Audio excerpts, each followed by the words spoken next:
వరి ధాన్యాన్ని ప్రధాన రహదారులకు ఇరువైపులా ఆరబెట్టడం ద్వారా రోడ్డు ప్రమాదాలు జరిగే అవకాశం ఉందని రైతులు సహకరించి గ్రామ పొలిమేర్లలో ఉన్న మైదాన ప్రాంతాల్లో వరి ధాన్యాన్ని ఆరబెట్టుకోవాలని కొల్చారం ఎస్ఐ మహమ్మద్ గౌస్ అన్నారు. ఆదివారం నాడు కొల్చారం పోలీస్ స్టేషన్లో ఎస్ఐ మహమ్మద్ గౌస్ మీడియా సమావేశం నిర్వహించారు. రైతులు సహకరించాలని అన్నారు. మండలంలో పర్యటించి రోడ్లకు ఇరువైపులా ధాన్యాన్ని ఆరబోసిన రైతులకు ఎస్ఐ మహమ్మద్ గౌస్ అవగాహన కల్పించారు. లేని పక్షంలో రైతులపై చట్ట ప్రకారం చర్యలు తీసుకుంటామని అన్నారు. నమస్కారాలు. ఇప్పుడు మనం వరకు వస్తుంది కాబట్టి మీరు ధాన్యాలు రోడ్డు మీద వేస్తే ప్రమాదాలు జరిగే అవకాశం ఉంది. దయచేసి మీరు కూడా కష్టపడి సంపాదించుకున్న ఒడ్లు ఏం చేయాలంటే ఒక ఖాళీ స్థలంలో ఎక్కడైతే మన గ్రామానికి పక్కకున్న ప్రదేశంలో పెట్టుకోండి.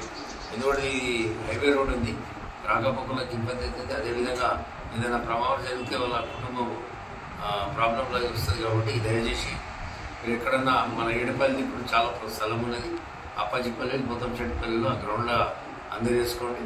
చాలా ప్లేస్ ఉన్నది అక్కడ, పార్కింగ్ ఏరియాలో చాలా నీట్ కూడా ఉంది. దయచేసి అక్కడ అందరూ అక్కడ ఒళ్ళు ఆరబోసుకోవాలి. ఒకవేళ మీరు రోడ్డు మీద ప్రమాదం జరిగితే మొత్తం చాలా చట్టరీత్యా చర్య తీసుకుంటాం. ఇప్పుడు కొత్త శిక్షణ ప్రకారం చాలా ఇబ్బందికి గురవుతారు. అందుకోసం ముందు జాగ్రత్తలు మీకు తెలియజేస్తున్నాం. దయచేసి మన ఒడ్ల ఎంత ఇంపార్టెంటో ఆ విధంగా రోడ్డు మీద వెళ్ళే ప్రయాణికులు కూడా ఎంత ఇంపార్టెంట్ కాబట్టి దయచేసి కోఆపరేషన్ చేయాలి.